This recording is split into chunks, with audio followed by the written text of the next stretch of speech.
Thank you, Juan, for inviting me. Thank you, Igor. It's really interesting to be after you. I feel like the most traditional architect in the universe. I mean, but it's okay. I mean, everything is relative. Huh? So here we are. This is supposed to be not too long lecture, but it has far too many slides. So I'll explain a little bit things, and sometimes I'll go a bit faster. It's a pleasure to be here. I think last time I was here is in 1998. So it's completely insane if you think about it. So I'm very happy to be back. I mean, a few minutes I was here walking through. Doesn't work? Oh, I didn't switch it on. Okay, that helps. Okay. Either way, it was quite a walk back in time. Here we go. So, in the context of our practice, and also specifically because Juan asked me so, I wanted to share in a very imprecise way, you could say, the way we have been teaching over the last years, a little bit, and then connect with a set of projects. I mean, everything is very simple and straightforward, no moving images, no double screens, no TikTok, no nothing. Sometimes pictures, sometimes perspective, sometimes plans, as architecture used to be. Well, here we go. So I think about 15 years ago, been starting with a project which first called Architecture Without Content, and then afterwards became, and that's more recently, Everything. So here you see a couple of these many publications. There have been 33 Architecture Without Content publications, which were always somehow literally, you could say, reports of what we've been doing at the school. Always reports of all the projects. I thought it was very important that by documenting everything to a certain extent, you had an idea of what we were doing. There was no selection. You could say the format here was, on the one hand, somewhere between an artist book of Matt Mullican or Sol Lewitt's autobiography. Every picture he could kind of take in his own studio, and somehow in this line of Ungers's reports of his studios in his time, mostly in Berlin. So this became over time, because after 33 issues we thought we had said enough about architecture without content. And I come back to that, because in a way we never knew what architecture without content was. But in some fashion, while moving from Lausanne and, while teaching, of course, in different other places to Mendrisio, to the academia, we thought perhaps architecture without content is simply everything. So here you go. So then we went into everything, and so today we are still working on everything. So the good news is that everything is indeed everything, so you can do a lot of things. I mean, it's always okay. I guess the most important in all these was that it allowed us for a framework to investigate what we considered, and I'm talking really the early 2000s, 2002, 3, 4, together with our friends at San Rocco, we considered it important to regain architecture from what was then considered this kind of architecture as fake journalism. So we thought, no, we have to focus on what is the perspective and what you can do with it. What is, in a sense, the plan and how you draw it. And how all these other plans accumulated make some kind of common knowledge, and to the extent that you can start to compare. And of course there's many architectural traditions, and we can come back to that. And all these traditions for us were extremely important. I mean, not because we're old-fashioned, because I do not consider ourselves old-fashioned, but simply because we thought in order to deal with architecture, and architecture proper, we need to understand its tools. So the model. And, with the model, we kind of I would say, discovered quite many of our kind of, at that time, even 10, 12, 15 years ago, still kind of secret heroes. And now, of course, in the world of everything, everything is possible. That's the good news. And we thought we had to deal also with a consequence of what we considered the current urban condition. That is that to us, and to many of our, immediately related friends and contemporaries, the city is, on the one hand, you could say everywhere. The city is fully realized. You could say everywhere is non-stop city. But of course, to a certain extent, that means that everywhere is the field. So here you see this, I would say, notion of the idea of the field, of the very fact that it's impossible to find any place anymore which is in one way or another not related to cityness. And for that reason, even if it desperately wants to be wilderness, it is only that in opposition to, or in relation to, or by its definition in relation to, and so forth. So these thoughts were very important, whereas we understood, or we thought we understood, that architecture has always been about, in a way, false engagements. So architecture, in a way, is about false friends. It's never really true. It's always attempting to show and argue for something which you can never really achieve. And for that reason, the concept of false friends we thought was interesting in a very literal sense. And here you see one of these architecture without content, number 11, which was called Roman architecture. There was very little Roman about it, as you can see, but it was desperately trying to make associations and make us understand that one looks at the other in very much the same way as in language. We all know this typical example, eventually and éventuellement, French, English, that you think it's the same, but it's completely something else. So this, in a way, very layered idea about how architecture performs, but how also, to a certain extent, it, I would say, fails to perform, has been, consequently, over all these years, the base of our investigation with the students, and I would believe a parallel to the production with our office. So, as was mentioned also by Juan, in parallel to this, in a way, very literal one-to-one investigation in the school, we made slightly loose from it, but very much associated with it, a couple of books. One on Venturi and Scott Brown called The Difficult Whole, which was essentially trying to understand the work of the architects in the late 60s and the early 70s, mostly, you could say, until the mid-80s, as a kind of an architecture which wasn't exactly yet, consequence of Las Vegas, which was more an investigation into kind of formal coherence and incoherence, in which you could say there was a certain disconnect between form and function. And I think form and function and its disconnect is, of course, not a very spectacular thing to claim here, is something which has become very, very important for us.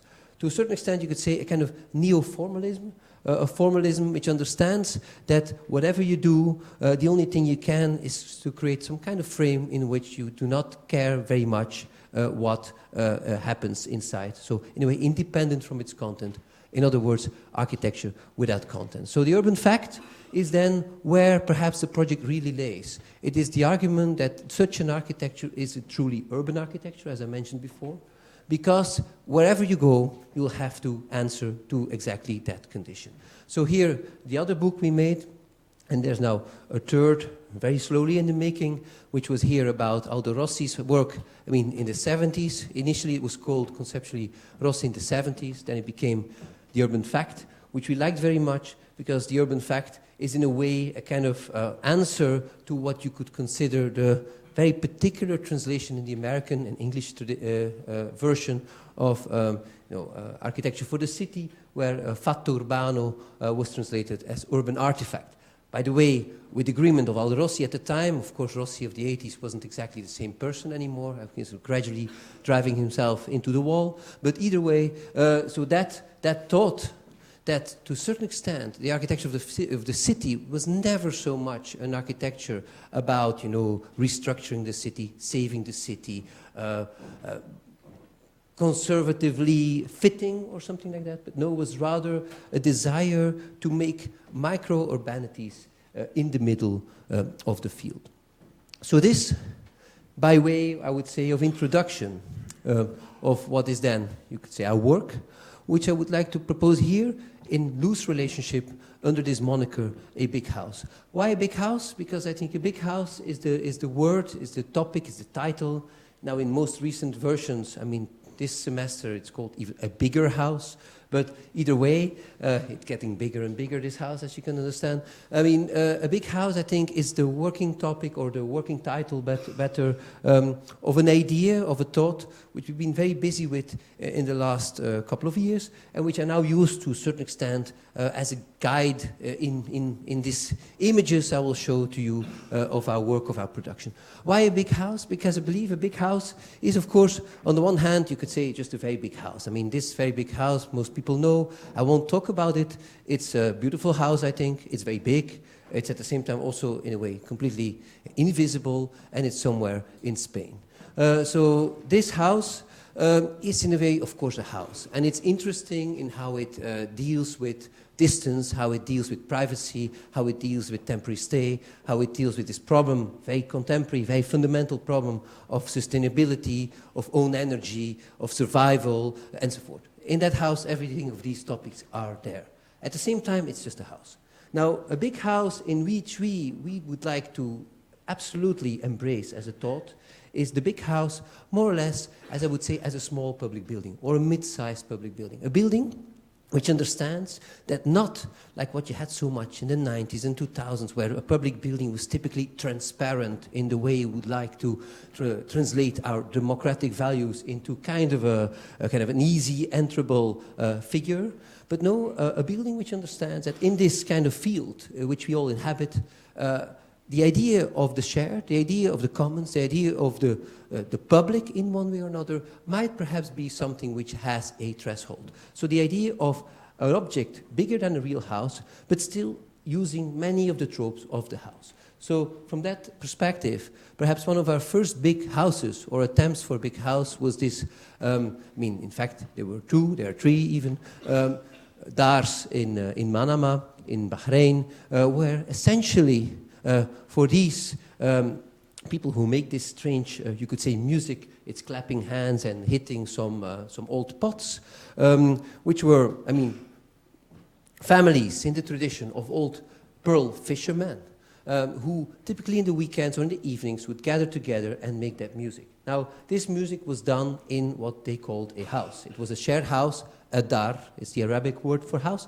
And in that sense, they were making this thing in a semi-private space. So when the Ministry of Culture in Bahrain asked us to make a more or less accessible version of that, on the one hand, to keep that tradition alive, which of course is a tradition already disconnected from pearl fishing, because there's no pearl fisherman there really, but it's father to son, and it's true, it's only men, who make that music or that tradition, that kind of craft. So we decided to design two of these weird buildings, always rooms stacked on top of the other, in a way in relationship to already two existing dars, which typically were houses with a court in the middle. Like one was built in the 90s or even the early 2000s, nothing really interesting, but we decided that in a context where almost everything is endlessly destroyed, to keep it. And the other one, more beautiful in a way, was an older of such buildings, which we meticulously restored. Next to this, we proposed to build a set of rooms, three, one on top of the other, in which, of course, the one which is the most to the floor, in the street, so to speak, is the most public one. You see here a couple of pictures, and you see that exactly this, I would say, negotiation between either being public or private, or being in a way a place where people would make music on their own, and in some moments within the maze of Muharrak, it would be possible to open and to make people part of it, that was, I would dare to say, its house-like character. It has other aspects. The columns are both structural and have tubing. All the machines are pushed on the outside. There's this kind of rooms in the room. The idea of the room is important. The whole facade with its curtain to minimize the use of these climatologic boxes. So in the sense that in the sub-seasons, you could simply ventilate the building with minimum effort, but not in summer because it's 50 degrees, you can just not handle it. And voila, and especially looking for that kind of relationship. You see it here, and here, and here. Now, so you could argue this, and here you see it in full function, it was during the opening, is our first big house. Now, this idea of the big house, of course, and it was funny to see Igor's argument about that.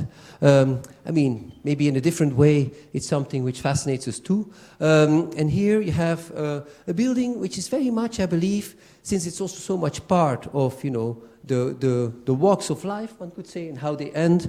It's a crematorium in Belgium, in Ostende, where essentially a building which is deeply public, one could say, and it's shared by many people, but also by many religions and people who have different belief systems, has to be a building which is able, to a certain extent, to replace what used to be very common, very clear, very well-defined places, like churches and other different spots, where people would say, I go there, I belong to that, that's my family, that's where I'm buried. That's where also the people who, I mean, come for this last very special, very, of course, intentional moment, come all there. Now, today, these buildings are crematoria. These crematoria are very often in Belgium, I think it went from 10% to 60% of the people who die are now being cremated. It's quite a big leap in, I think, less than 15 years. And these buildings, of course, are built somewhere. You know, here, this one is built in the polders, outside of Ostende, in something which is not really nature, because all polders, of course, are artificial, which desperately have to be replanted so they become some kind of thing of a park. And at the same time, these buildings are nothing more than machines, because essentially the idea of burning bodies is machine-like. So we were fascinated by, and this is a reference here, a very beautiful, never-built pavilion for Osaka Expo, I think it was, by Fontana. And here you have our building. So our building essentially is a very big table, inclined, a big box. It has this kind of columns which seem to carry the table, but in fact they don't do much. It has a set of parallel spaces, as you can see, and you enter the building from its lowest point, and gradually you find yourself your way into what wants to be, in a way, a humble, a very intimate space, which to a certain extent it also is here, the two auditoria, where in a way the whole ceremony happens on one side or the other, and very often even almost in parallel, and then the machine. So here you have this kind of desire to make on the one hand a big box, and on the other hand a big house, you could say. And so this exactly we thought was interesting. Okay, of course it's Belgium, and people talk often about the excitement of Belgian architecture. Well, you have to know that we built everything with no money, but that's also cool. And so you see that to a certain extent it's a set of parallel walls, it's a concrete roof, and then these columns, and in between we put these rooms made out of this corrugated kind of facade, steel facade, corrugated aluminium, in fact, with glass in the back. So here you see it on the construction. Here you see the sections of it, and you see that indeed here you have all the height for the machines, also for the ovens. Fascinatingly, I don't know if that's also true here in Spain, but in Belgium you're not allowed to see any smoke leaving these buildings. So you have to have a whole set of cleaning machines so that there's nothing, you know. So, and the chimney cannot be seen, so you cannot have that chimney, which still, of course, there's something leaving the building through a chimney, which is invisible as a chimney.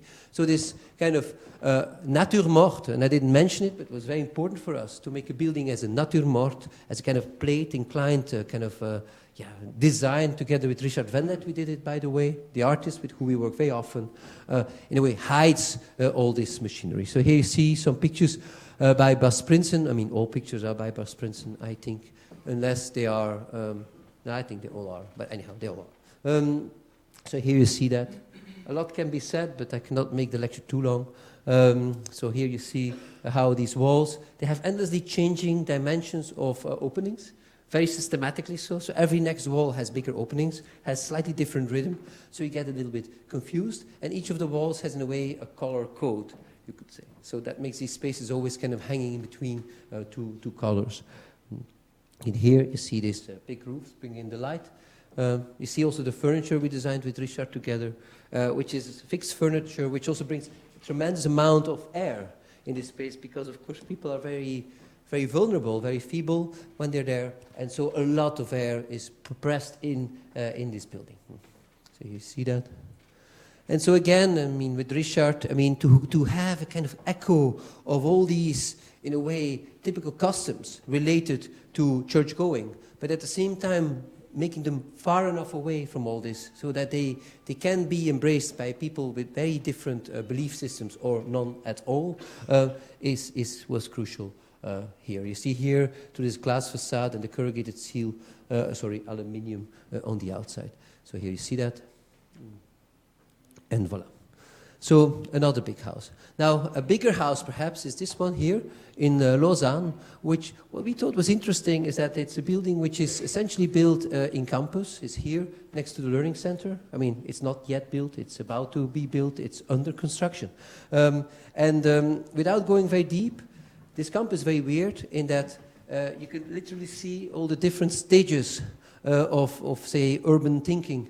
From a kind of motherboard-like idea of architecture to a kind of slightly loose kind of campus model from the 80s and 90s to what then in the 2000s became this kind of low and flat and landscape-like buildings here. And so we were here. That was the site for somebody or an institution which is essentially not the school. It's a radio and television company in Switzerland. Who made a deal to build here their radio and television headquarters. Why? Because in the master plan you couldn't do any study buildings here, only learning center and other kind of temporary stay or public functions. And I guess with the one learning center here, they had enough learning center already. So they thought, okay, we better sell it to the radio and television, to the media, to Swiss media, and maybe we can in some kind of tricky way use it nevertheless. And I think that's very interesting. This idea that you, in a way, you commission a building or you sell your site to people who then commission you a building, who have an idea of a building and they have no clue what the building will contain. And I think that's also increasingly where we are today, because of course media is in that sense almost metaphoric, you could say.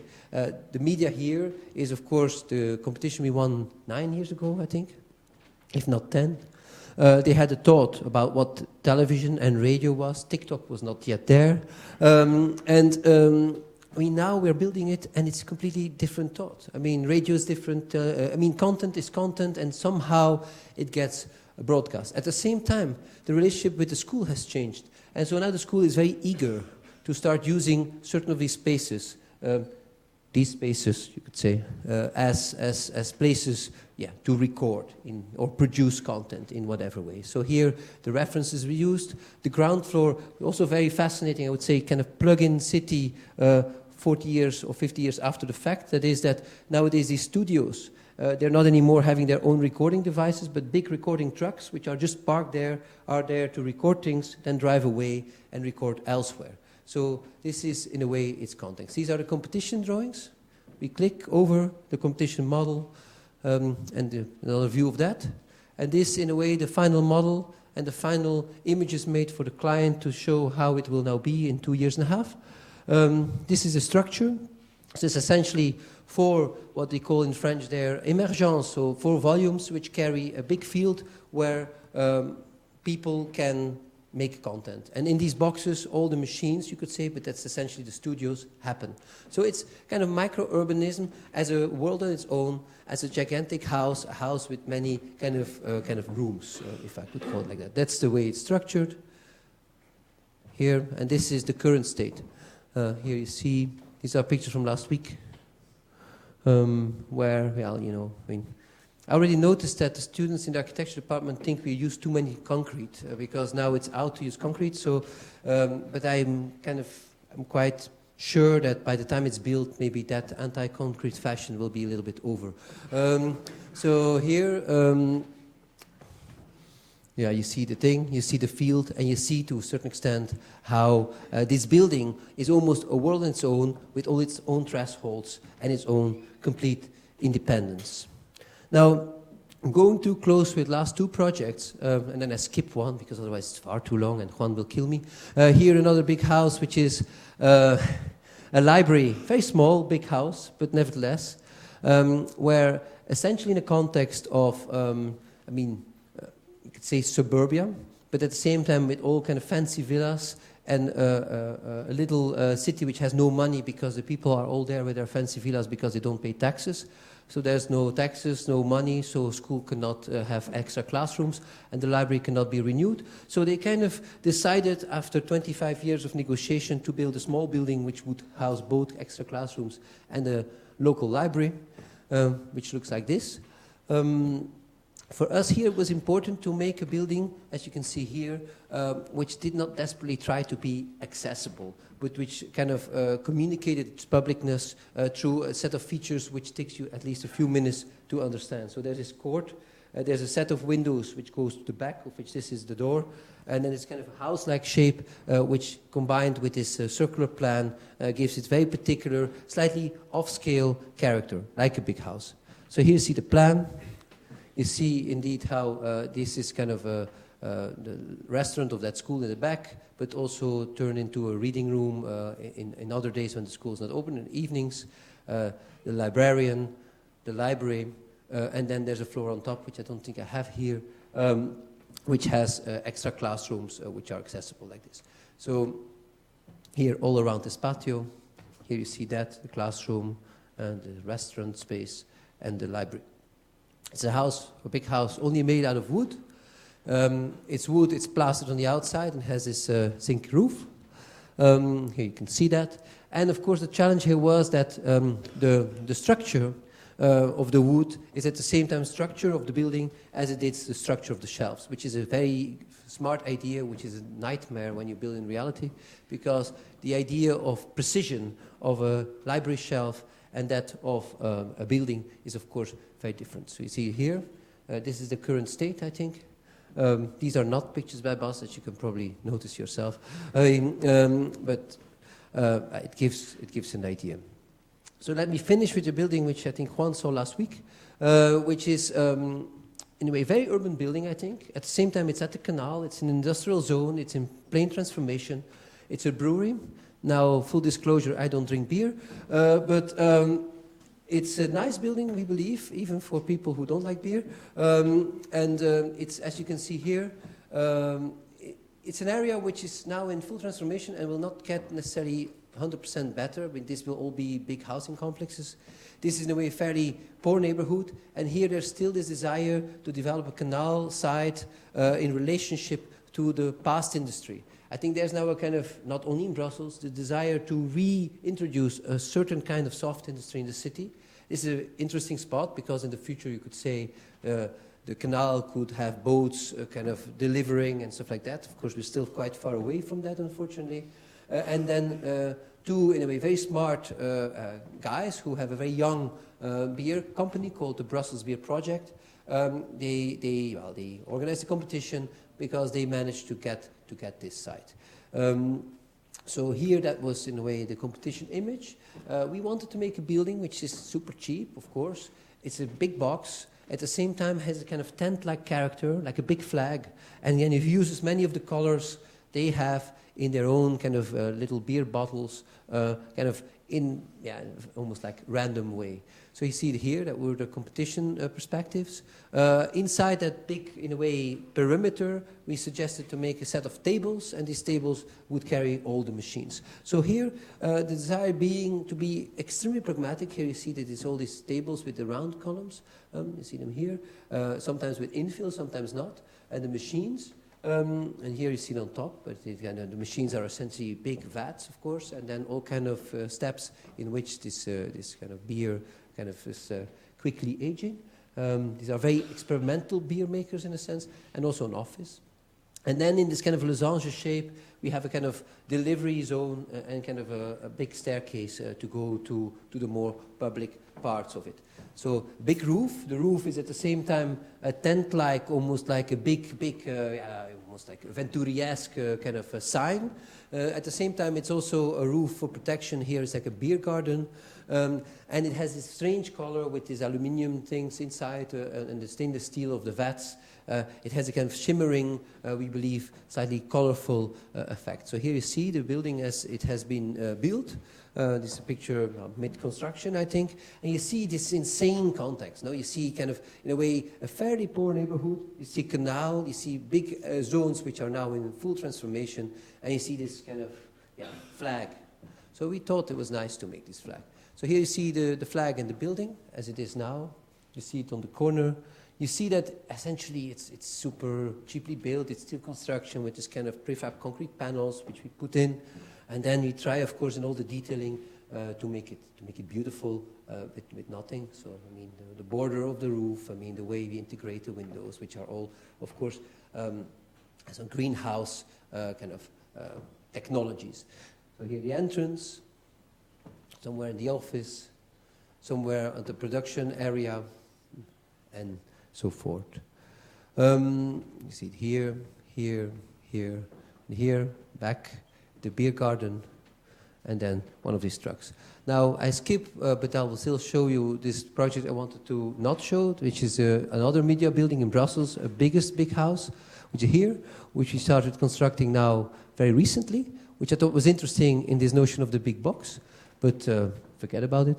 And then we go, and I think that by way of conclusion, to this very last project which I wanted to share, which is a very simple project.